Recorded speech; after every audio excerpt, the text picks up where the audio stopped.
thank you, thank you, thank you. This is running really late, so thank you so much for taking the time to listen to the last cab off the rank, as we would say in Australia. And I am in between you guys in a wonderful networking evening. I'm also one of the few media guys or agency guys that are going to be presenting over today and yesterday and tomorrow. And what I did in between some of the great presentations for today was I rushed upstairs and I switched around and chucked out some of my slides because we have learnt so much from the speakers today. I've sat in most of the sessions and I didn't want to be repeating myself. But what is completely apparent is the fact that we have a massive, massive, massive responsibility as the media guys and the agency guys to guide the brands like IBM, the brands like Coke, through this chaotic environment that we as consumers have created. Now, our technology partners have a lot to do with that as well. Now, I say this, I talk about chaos, because the day before yesterday, a very good friend of mine who is a really well-known strategic planner, she published an article in Adweek in Australia. And it was an article about sanity. You should have a read of it. She's a great writer. But the article talked about this fantastic book by Dr. Philippa Perry that talks about individuals and, you know, the often schizophrenic, often catatonic states people get themselves into when they're confused about their environment. Now, that's just the tip of the iceberg. Now, my friend Chrissy and I talk often about our state of sanity. Sanity as women, sanity as mothers, sanity as professionals, and specifically professionals in this business for so many years. So when we were talking and when I was reading Chrissy's article before we had a chat, we made some comparisons, as does Dr. Perry. But some of the brands that we've seen today, some of the brands that we consume, some of the brands that we represent, find themselves in a very abrupt state of flux when they're put in a situation where they feel that they have to deliver so many critical elements or so many services or distribute so many more things to so many more people through so many more channels. And they find themselves jumping from one idea to the other in an effort to please everybody. And sometimes we're guilty as that, as the agency. We do whatever the client wants to do this, they want to do that, they believe the brand should be here, the brand should be there. And a lot of the time we say, yeah, we can do that, we can do that. And we've heard today that there are so many different things that we need to learn how to deliver confidently and efficiently to effectively take the role as brand custodians, which we often do.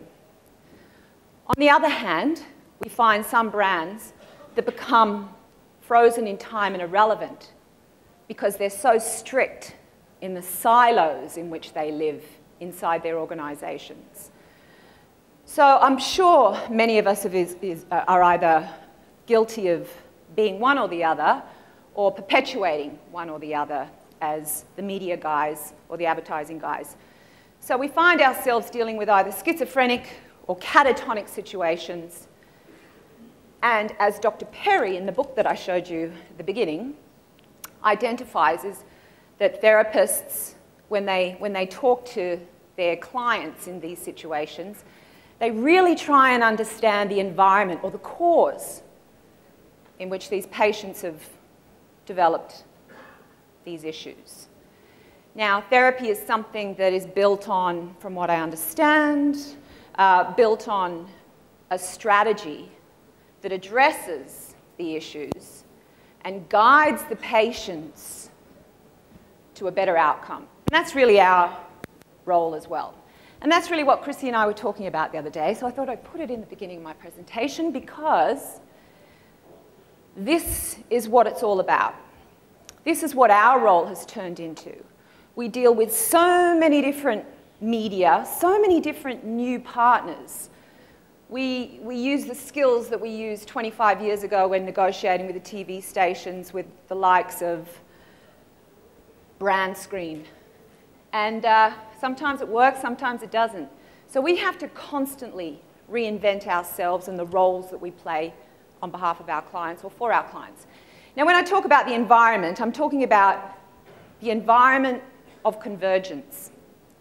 Convergence in the media landscape are two things that at Aegis Media we've sort of reinvented ourselves to address. And as we've reinvented ourselves, we've tried to evaluate the best ways to reinvent the way brands are built. So how they connect, how these brands connect with consumers is our MO. So I want to share with you how us resetting our approach to the way that we work with our clients has created some really interesting ways for some of the brands we work with to go to market. And because of the time, I'm only going to share with you one, but it's a really cool one. So as I said, Aegis Media, reinventing the way brands are built to grow our clients' brands by leveraging the opportunities created by convergence. Now, this works through not only our more traditional media brands, such as Visium and Cara, but it's also absolutely woven throughout our performance brands of iProspect and Isobar. So convergence between technology, consumers, and content is really where I want to hang out this evening. Digital technology is the culprit that I was referring to earlier. Digital technology has provided us with a myriad of more media, and that was the last thing we needed. We were just getting good at the original stuff, and now we've got so many other things to deal with. So it's also created more devices, and every time we turn around, there's something else somebody's looking at. I am the mother of a 12-year-old. His best friend is a guy called Moto Yuki Ono, Japanese boy whose dad lives in Tokyo. Every weekend, Moto has a brand new toy. And my son comes home and says, Mom, we've got to get that. And I say, well, why? What's wrong with your iTouch? He goes, oh, Mum, you're so old-fashioned. No one uses an iTouch anymore. And I'm like, no. So anyway, I'm still learning about all these devices because I'm trying to work out how the interconnection part works, because that's what our clients are asking us. How does this work with this, work with this? Should I be placing this message on this message on this device? And consumer research is really not telling us what we want to know yet. But what we do know is that regardless of anything that the research is telling us, more business is being done online or on mobile devices because that's where the consumers are. So this brings us to another quandary, and something that we're spending a lot of time looking at and a lot of time talking with our new media partners. And I put my fingers like that in quotations because they're not really pure media partners. These are hybrid technology media partners. But it's an age-old problem, supply and demand. The demand is the consumer side. They want access. They want access to everything from everywhere. They want to do it like my 12-year-old does it, easily. Everything has to work. And they want to be able to switch it on and then switch it off. And when they switch it back on again, they're exactly where they were.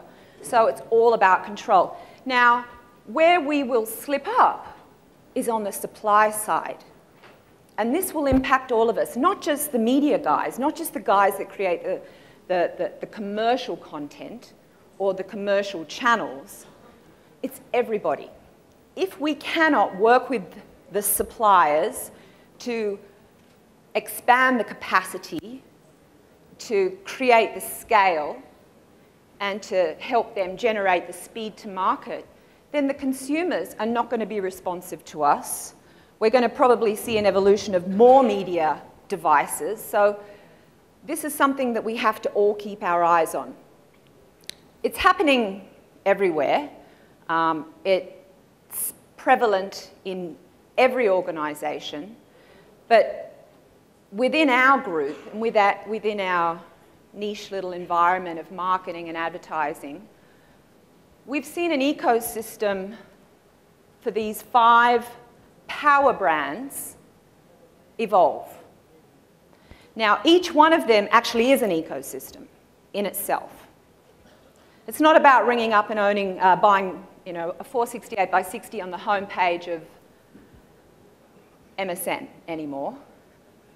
It's a lot more than that.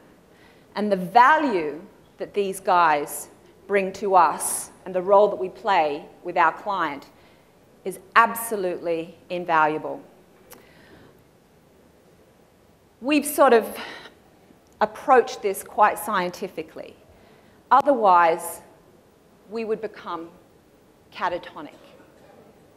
So what we've done is we've identified these power brands and evaluated the ecosystem that they represent.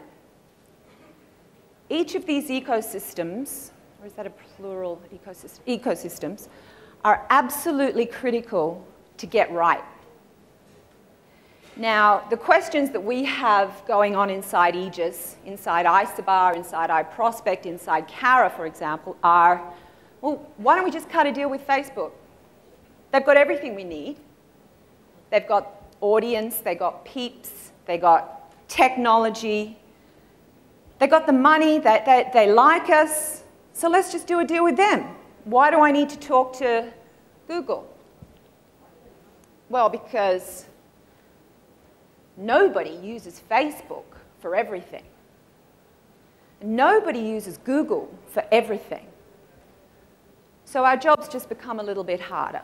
We have to look at these ecosystems, understand these ecosystems, cut deals with these guys that own these ecosystems, and then try and map them all together so that they make sense for our consumers and our clients, brands. So, Apple, we look at them as mobile, and it's not just about the phone.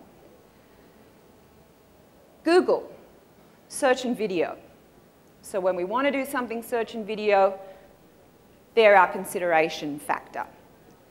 Distribution and utility, and we've got Amazon there, but in China and in Korea, we have our own different brand that sits up there, be it a Gmart, be it an Alibaba.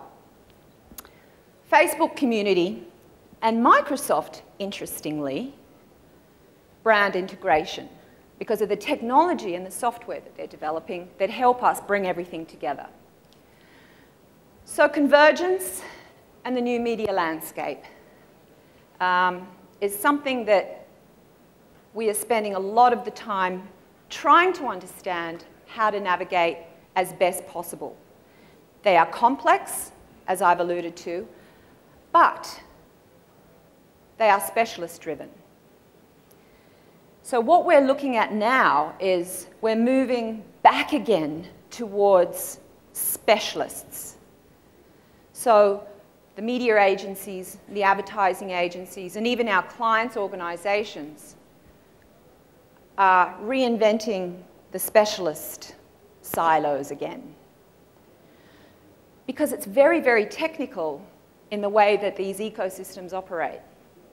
The pricing's really different. The data is rarely integrated. And we have to still produce a holistic approach to our clients' brands.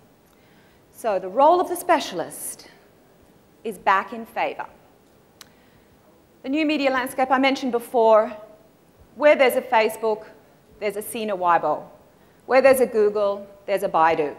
So we got all this nailed. We know that the global brands aren't really global. but the strategies that we employ to talk to them about cutting deals, about becoming valued partners with us and with our clients are pretty much the same. So this raises the question that is really changing the way that our agencies are evolving and the roles within the agencies. Is in the old days, deals with these big media owners used to be about trading. How do I get a discount on my cost per thou? How do I get 150,000 bonus spots at the end of August that I can resell to my client so that my overall cost per GRP is negative by the end of the year? Those deals are becoming pretty irrelevant. But unfortunately, the guys that are in charge of the media owner relationships only know how to do those deals in a lot of our agencies. So we're looking at new people coming in to create new conversations with new partners. My perspective, our perspective at Aegis, and a lot of the perspectives on our client side, is that trading focused versus infrastructure focused is heavily leaning towards infrastructure focused. So how do we work with these media owners, because sort of that's what they're classified as, how do we work with these media owners with regards to creating an infrastructure deal? We all know how to do it with the volume. So the reason for this is that programmatic buying, the future of our business, is allowing us, for once, to determine the value of an action, as opposed to a media owner giving us a rate card, saying that's how much it's going to cost you, and I'll give you 5% off that, because it's got nothing to do with them anymore. And that's where everything spirals out of control, and we have to change the way we operate. So volume deals don't work under this premise, and we're still having these conversations with the guys that look at how much trading value can be added to the bottom line at the end of the year. So leveraging convergence is at the center of our strategy at Aegis. It's at the center of a lot of the proposals we're putting together for our large global clients. So infrastructure partners become one of the most important things that we introduce in the negotiation and in the strategy. Content technology partners, probably one and the same with the infrastructure partners, and media partners. Sometimes those guys are on their own. They're just the channel. But more often than not, the guys that are the channel are the content and technology partners and are the infrastructure partners that we choose to work with. So this is a bit of a snapshot into our world, the world that a lot of our clients don't see. But the partner criteria is, the principles are the same. It's just that the evaluation and the boxes that we tick are sort of focused in the infrastructure side. So we still want value, and I wouldn't want any of our clients to think that we're not going for value when it comes to inventory. But what's important is where we can create value by getting the right message to the right person at the right time. So what a lot of our clients will be seeing over the next few months is this. We call it the grid. And it's really a blueprint to how we believe we need to start looking at how we work with our clients. So we talked about the ecosystems that the big brands represent. We've got Google for search and video, Facebook for community, etc. And they all have a role. They have their place in the ecosystem, the larger ecosystem, even though they already are an ecosystem. But what brings it all together is the data. that sits right at the center. It spirals around the grid. And in the center, we optimize where things are working really well. We pull out things that aren't working really well. And we look at trading in areas that we believe we have opportunity based on the insight that we've learned from something else. And it's all happening in real time. So the data management platform, the DSP, and the client first, second, and third, all the data, everything sits in there. And this is the new media plan. We're able to dial things up and dial things down through a technology stack, which we've been talking about for 5 years, 10 years, but now it's a reality. It's a reality for our clients such as General Motors. It's a reality for our clients such as Mondelez in Australia. It's a reality for clients like Nokia. And you know why? Because they asked for it. They said, we're sick of this. We're sick of doing a deal and getting ripped off and not knowing what's working, what's not, so sort it out. And so we did. So I'm not saying that, you know, we reinvented the wheel, because we didn't. It was really our clients threatening to leave that pushed us into that great space we're in. So the way we use media is more important than ever before. And I've been saying that for 25 years. But now I really mean it. So agencies continue with all of this great stuff. We continue to look for ways to work with our clients to connect our clients' brands with consumers. Now, we have some fantastic models to share among ourselves, and I've worked with, as Brad said, 4 of the 5 holding companies, and everyone has a great case to talk about. And you know, there's a lot of ideas out there. And I think that in the next few years, we're going to see some of the most amazing ideas evolve, just because of the fact that media is more searchable, social, mobile, addressable, and transactionable. And we've been hearing about this all day. So if your agencies aren't creating the most amazing plans based in the most amazing strategies, then come and see us, of course. But they should be. They won't be able to help it. So it's a very, very exciting time that we're living in. Now, I want to tell you a story. This is a pseudo case study because it's actually live now. It's a story about chocolate. And it's a story that we call Joyville. Now, this is an approach to Mondelez's Cadbury range that we started last year in Australia. And our team at Cara and Isobar and iProspect worked with Saatchi and thought, we have to do more for this franchise. A, it's chocolate, and B, it's really tricky to keep kids in a franchise all the way up to adults when they start liking that dark chocolate. So we created this myth. A myth that was delivered through a really interesting but age-old method of storytelling that I'm going to tell you about. So, first I have to tell you what Joyville is. Joyville is the magical place where Cadbury Dairy Milk chocolate is made.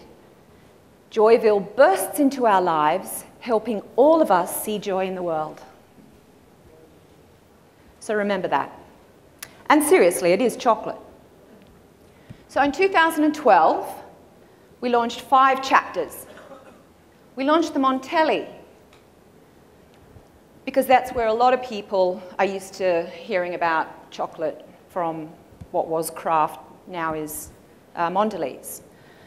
So we launched 5 sort of campaigns that we knew would culminate in this Joyville, this wonderful place. And each of those brands could live either on their own or within the wonderful world of Joyville. So each product and sub-brand had their own part in the Joyville story.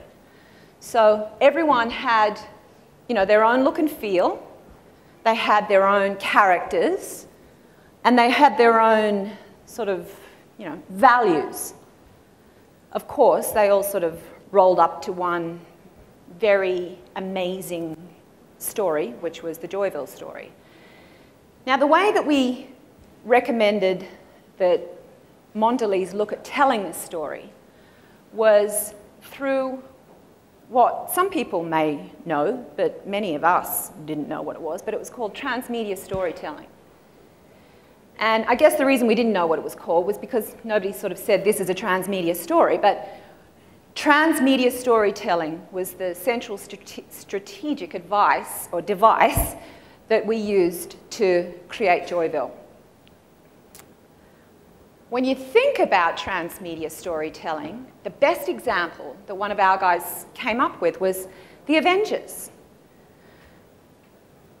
The Avengers, you know, a bunch of fantastic action heroes that all have a story in themselves. So we love the Hulk, and you know, he had that TV show, and he's an amazing character, and it was a tragic beginning, but a fantastic, you know, story that keeps being told today. Captain America, an amazing character. Who else is in there? Spider-Man. My God, Spider-Man. How could I forget him? So anyway, these guys are stories in themselves. But the transmedia theory is that they're all great stories individually, but they are so much more exciting as the Avengers, right? Like, when you're a kid, you're thinking, imagine if Captain America met Spider-Man. This is just incredible. This is what transmedia storytelling is steeped in. So everything is connected by the same narrative. This is what we used for Joyville. And then when we thought about taking it to market and putting it in front of the consumer with this theory pretty evident, we had to differentiate that this is not a device-driven approach. It's not about creating once and distributing often, which is really what we've been doing up until now. It's not about putting the story through different channels. It's really about creating often and distributing wisely, and using the communities and the nuances that the ecosystems that I talked about earlier deliver. So transmedia is really platform-led, and it's about weaving the story through the ecosystems, not just living in a Facebook ecosystem or a Google ecosystem, but between those ecosystems to best communicate the benefit of the story. So the narrative transcends the device. It sounds quite scientific. I had to have it read to me about 13 times by the guys that put this in front of the client to get sign-off. And anyway, but it makes sense. And I'll recap in a minute, so you'll get it in the second go for sure.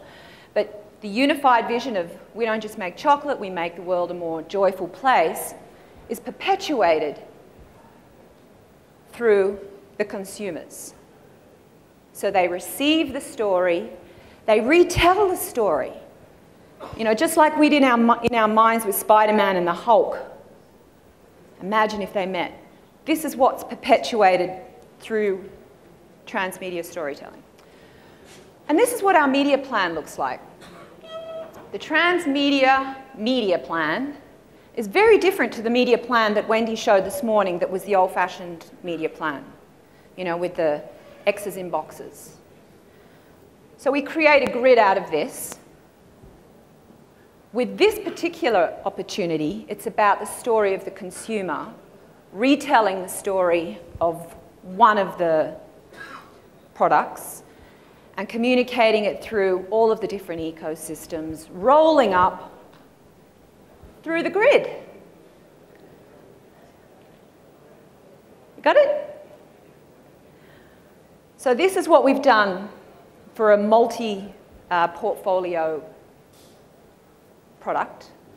And the beauty of this is that we don't have media plans every month to say, this is our plan, this is where we're running, these are the impressions, this is the deal we've cut, this is how we're optimizing. This is just like life.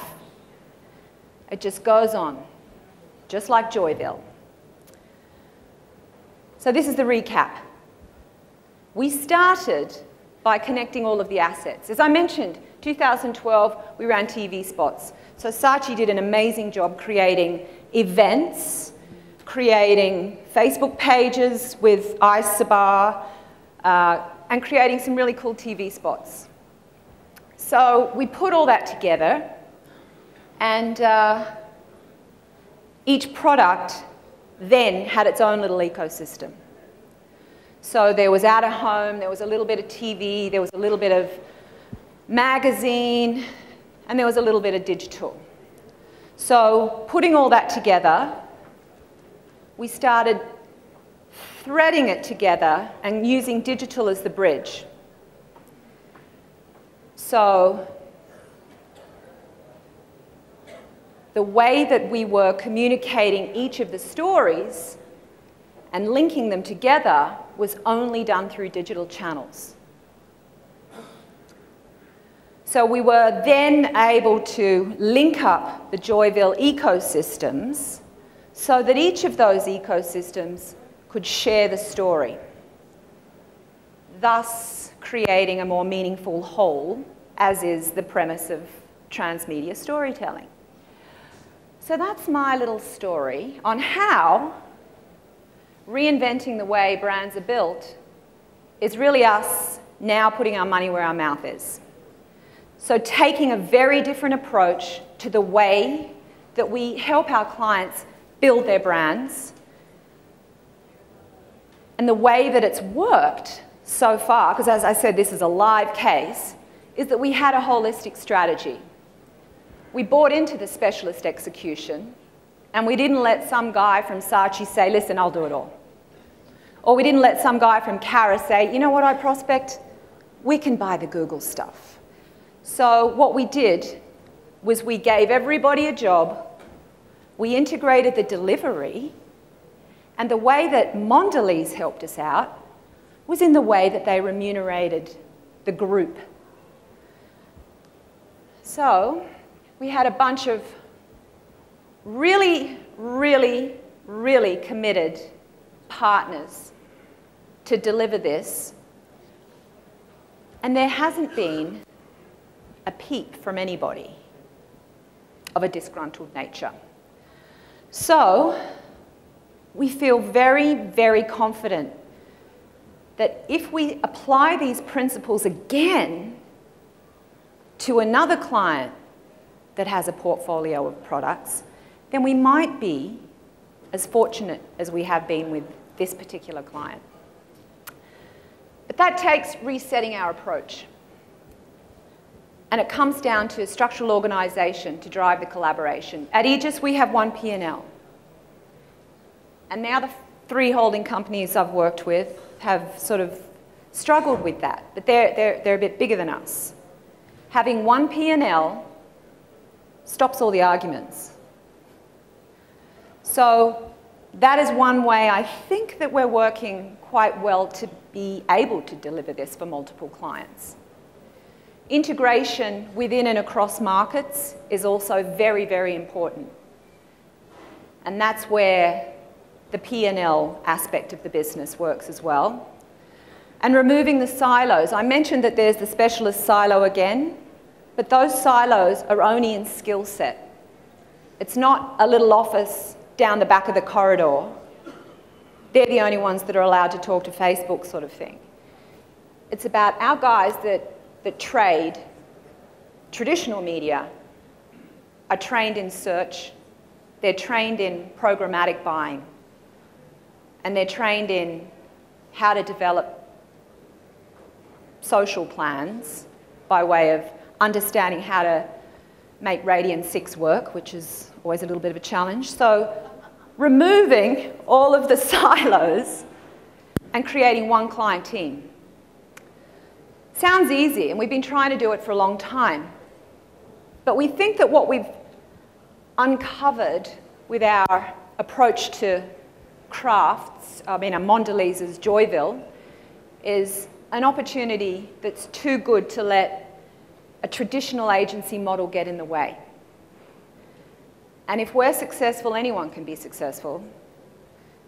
But we hung our hat on that, reinventing the way brands are built.